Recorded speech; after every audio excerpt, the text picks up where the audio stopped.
Hello, and thanks for clicking into This Week in the News. In this episode, I'll be talking about LinkedIn's ageist ads muck-up and the implications it has on older workers seeking employment opportunities.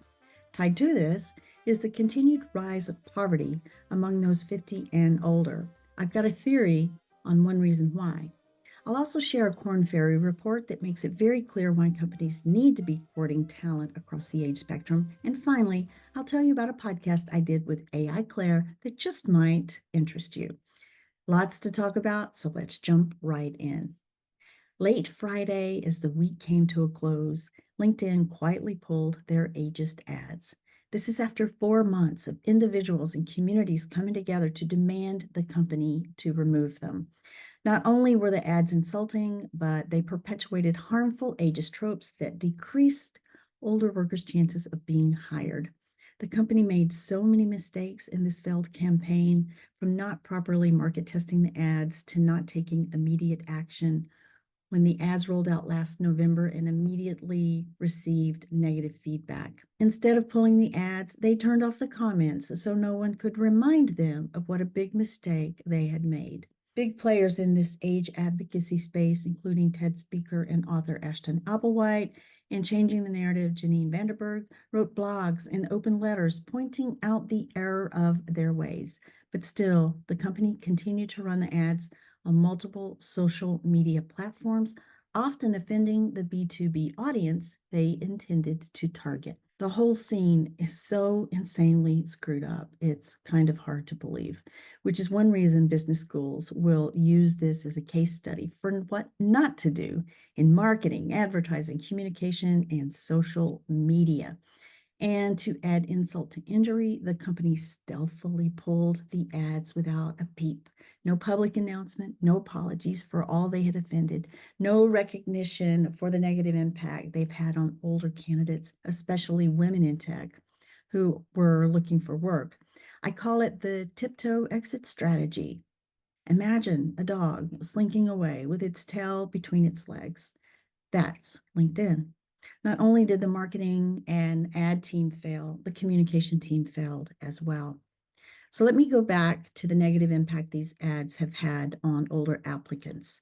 Vern Six's story about interviewing with a recruiter has appeared in Wired and Forbes. In the example he shared with me, he was in an interview for a senior developer role when the recruiter commented on his gray hair. And then the recruiter started laughing and told Vern about the LinkedIn ad showcasing how older people did not understand technology. Vern couldn't believe it. Afterwards, not surprisingly, Vern was ghosted. Since Vern's original LinkedIn post about a different experience went viral and his subsequent appearance in 2 major media platforms, Vern told me yesterday that a company he was interviewing with decided he was too famous to consider. And let me tell you why that's BS. Companies should proactively seek out employees who will make their company and their employee culture stronger. Inclusion matters. Calling out wrongdoing is the right thing to do. Nobody likes a call out culture, including me. In fact, I wrote to Jim Habig, the vice president of marketing, and told him that the company could still turn this around. They only had to do the right thing. I told him that I loved the LinkedIn platform because I wanted what was best for everyone, but he was not interested. I received the same blanket response that everybody else got. So they really thought they could wait out the uproar. I gave them 5 days before I published their wrongdoings in Forbes. And then came Wired, which also mentioned their ads. People were not quietening down.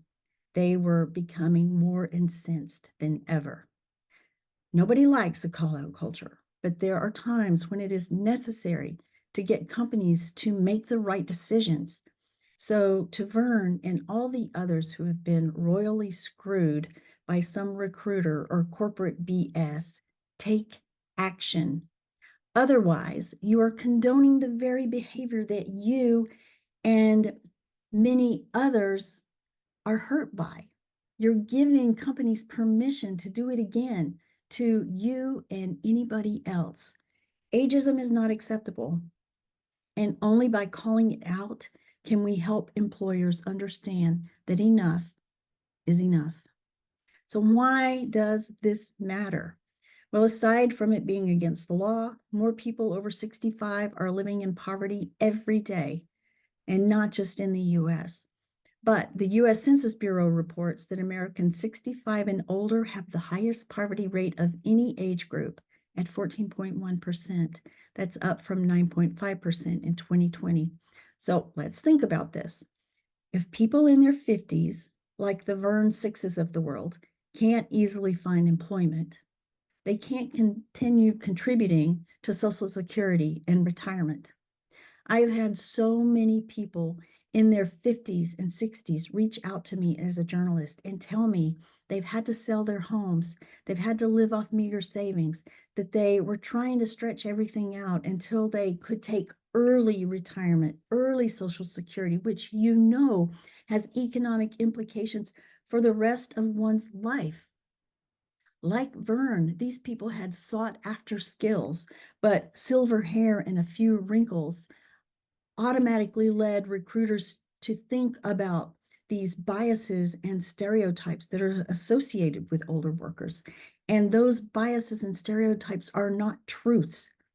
They're biases and stereotypes for a reason. They're not real. Once this happens, those employment opportunities vanish. And this is what LinkedIn's Ageist Ad campaign has contributed to. And it's a real shame.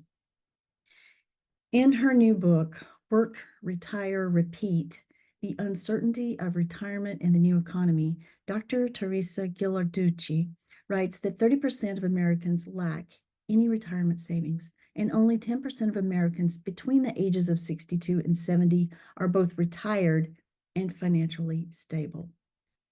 Only 1 in 10 Americans between 62 and 70 are both retired and financially stable. The majority of older Americans are either retired but living below the standard of living, or they're still working or trying to find work because they cannot afford to stop. Ageism is preventing workers in their 50s and older from these employment opportunities, which in turn leads to financial insecurity and loss before they ever reach the stage of Social Security. It is a terrible poverty trap, and it must be stopped. I just want to give a shout out to everyone in the US and around the globe who supported the campaign against LinkedIn's Ageist Ad. This is the power of a collective voice, or as Janine Vanderberg says, the power of one. Shifting gears, I want to tell you about a new report from Korn Ferry, The Very Human Future of Work. CEOs are betting technology will rule, but are they ignoring the most important asset? It's human talent, not capital or technology or anything else that is the key factor linking innovation, competitiveness, and growth in the 21st century, says Klaus Schwab, founder and executive chairman of the World Economic Forum. Work, he says, shouldn't be a race between humans and machines, but a part of life that helps people recognize their full potential. And in a twist, experts say that human talent becomes only more valuable as technology grows. Here's another twist.